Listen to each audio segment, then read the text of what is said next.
Good afternoon, trustees. Today we are reviewing recommended changes to the current choice lottery process. We will review the current process and its limitations, discuss the recommended changes and their benefits to families, and review the milestones for the choice process this coming year. In our current lottery process, a student's application is tagged depending on the information entered, such as in-district student, employee child, economically disadvantaged. All applications submitted during the application window are considered for the lottery. It is not a first come, first serve. Then applications are sorted into separate lotteries by the flags associated with their application. These flags are used to fill seat types available at each school. All choice schools have one or more seat type to fill. Now, we will review a few examples of the different components of our current lottery process. During the lottery, a certain percentage of offers are reserved for each seat type. As long as there are enough applications for each seat, offers are distributed by these ratios. In this example, if a certain seat type, let's say proximity radius, doesn't have enough applications to meet the 25%, then the remaining offers meant for that seat type will be made to the following seat type, in this case, in-district. As you can see, a majority of seats are set aside for in-district applicants, which includes proximity radius. As long as there are enough applicants in those seat types, offers will be made as outlined. If we receive relatively few proximity or in-district applications, then more seats may be offered to out-of-district applicants from the lottery. The current lottery prioritizes only one type of application over others, those representing a special school circumstance called CTSS. CTSS stands for Comprehensive and Targeted Support School. Every year, TEA designates which Texas schools are CTSS. During the lottery, only those applicants who are currently enrolled in a CTSS campus in SAISD are prioritized for offers within each seat type. Let's see how the lottery process plays out. Let's say we have a school with 10 seats to offer at 5th grade. For each seat type, we will first consider CTSS applicants, then everyone else. This school, let's call it Alligator School, has 4 seat types: proximity radius, in-district economically disadvantaged, in-district non-economically disadvantaged, and out-of-district. This school's seat type ratios are 20% proximity radius, hence the 2 seats here, 50% in-district, shown as 5 seats here, further broken down into economically disadvantaged and non-economically disadvantaged, and 30% out of district. So in total, 7 of the 10 seats, or 70%, are earmarked for students who reside within SAISD boundaries. Now, let's start making offers to fill these seats, starting with our proximity radius. For each seat, we look first for any CTSS applicant living in the proximity radius. For the next one, no CTSS applicants remain, so we are making an offer from among everyone else who lives in the proximity radius. This same process happens for each seat type. For some choice schools, a certain ratio of seats are reserved for out-of-district students during the lottery. This means out-of-district students would receive seat offers even if in-district students are left on the wait list as a result of the lottery. This is because of the specified ratios of seat types. In this example, there is 25% of seats reserved for out-of-district applicants. If additional seats become available after the lottery, the district starts offering from the wait list. Waitlist management does not include managing the seat type ratios set for the lottery.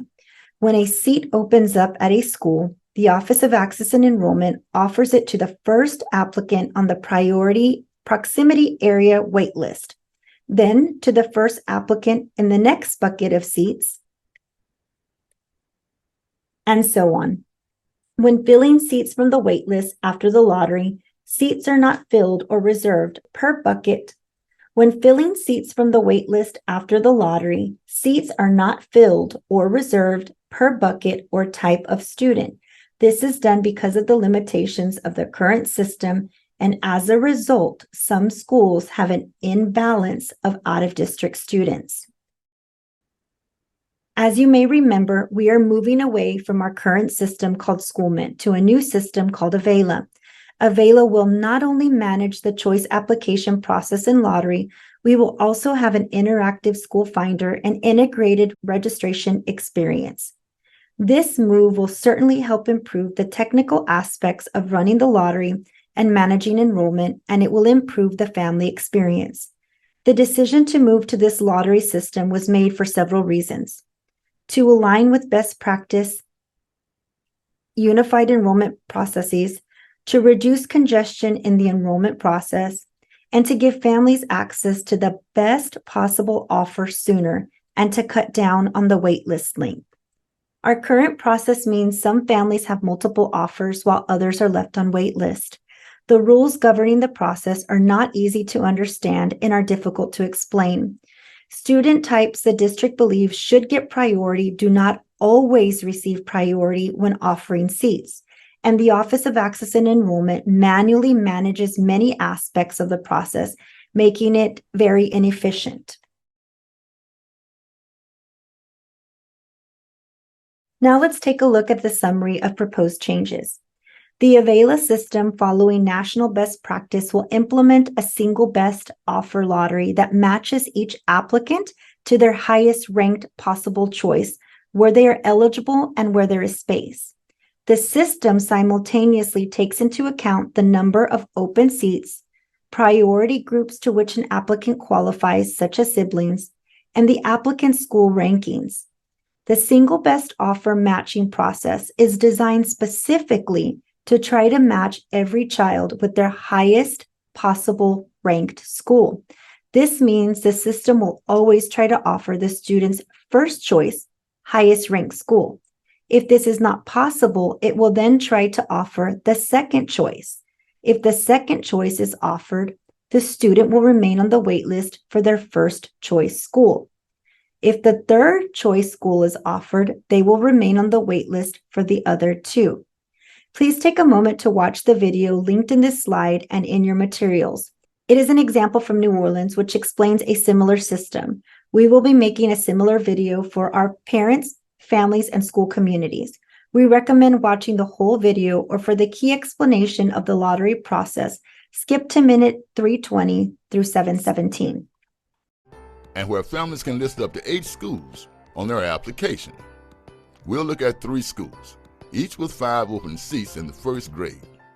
Let's learn a little bit about each school. Alligator School gives priority to siblings and then applicants who reside in the geographic zone. Bear School gives priority to siblings and then applicants who reside in the geographic zone. Crawfish School gives priority to siblings only. In this example, each applicant lists 3 choices. So let's take a look at our applicants. As we can see, each school has applicants, and just like in our first example, they're all lined up in order based on their priority group and their random number. The difference in this example is that applicants are lined up in front of each school they applied to, not just one. Let's look at one applicant to see what this means. Kayla is entering first grade.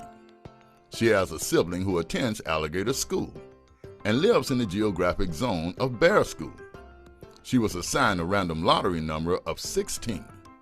She applied to Alligator School as her first choice, Bear School as her second choice, and Crawfish School as her third choice. As you can see, Kayla is in a different place in line in front of each school she applied to. This is because she has a different level of priority for each school. You can also see that her random lottery number is always the same.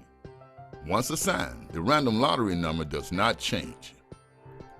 For Alligator School, she is 6th in line and part of priority group 1, siblings. For Bear School, she is 4th in line and part of priority group 2, geographic zone. For Crawfish School, she is 8th in line and in the last priority group. Remember, this school only gives priority to siblings, and she does not have a sibling attending this school. Now that we know where Kayla is in each line, we can find out what school she is placed at by looking at the way she ranked those schools on her application. First, we try to assign her to her first choice. Let's see what happens. Kayla is 6th in line.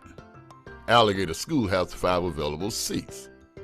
If the first 5 applicants standing in line are offered a seat at Alligator School, there is no seat available for Kayla. But no placements are final until everybody has received their highest ranked school possible, based on their preferences, priorities, and lottery number. Now let's try to place Kayla at her second choice, Bear School. Kayla is in the second priority group, geographic priority, and is 4th in line. Bear School has 5 available seats. This means we can place Kayla at Bear School, her second choice school. To understand how Kayla might still get a seat at Alligator School, let's imagine the following scenario. There are 5 applicants ahead of her in line at Alligator School, her first choice. In order for Kayla to get a seat at Alligator School, we will need one of the students currently assigned to receive a placement at a school they prefer, opening another available seat. Joshua is a kindergartner at Alligator School, so he automatically holds a spot in the first grade. However, Joshua applied to go to Crawfish School next year instead of returning to Alligator School.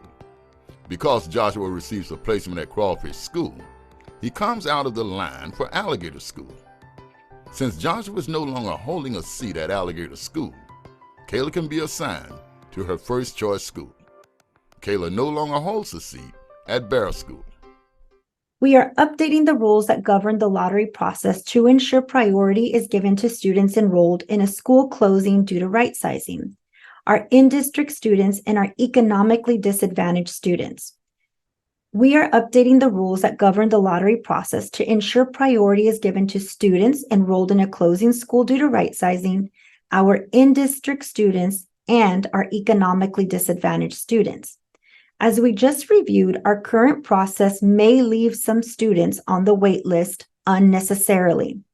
By using this priority structure, we will ensure when there is only one seat left at a particular school, the students are prioritized in an order that matches our values. The order of priority on this slide, with subsets by each type of student to ensure we're prioritizing our in-district and economically disadvantaged students. The order of priority on this slide, with subsets by each type of student, is to ensure we're prioritizing our in-district and economically disadvantaged students. We will closely monitor the applicant pool and lottery results and make adjustments if needed after the first year of implementation. There will not need to be a need to keep multiple wait lists by seat types, and students who do not receive an offer will be placed on wait list based on their priority and random lottery number. Pre-K application and lottery will follow the same priorities, but with an added layer of prioritizing pre-K qualifying students before non-qualifying pre-K students. Again, please take a moment to watch the New Orleans video, as it will help illustrate how a priority structure like this plays out in the lottery. We have been meeting with principals and informing other stakeholders of these changes. Many have questions about how waitlist will work. If there are more applicants than seats available, students will be placed on the wait list. Students will only remain on the wait list for schools they are ranked higher than what they got an offer for. For example, a student selects and ranks 3 schools in their application. Then, if an offer given for school ranked number 1 is provided, schools number 2 and 3 are not waitlisted. If an offer given for school ranked number 2 is provided, school number 1 is waitlisted, but school number 3 is not waitlisted.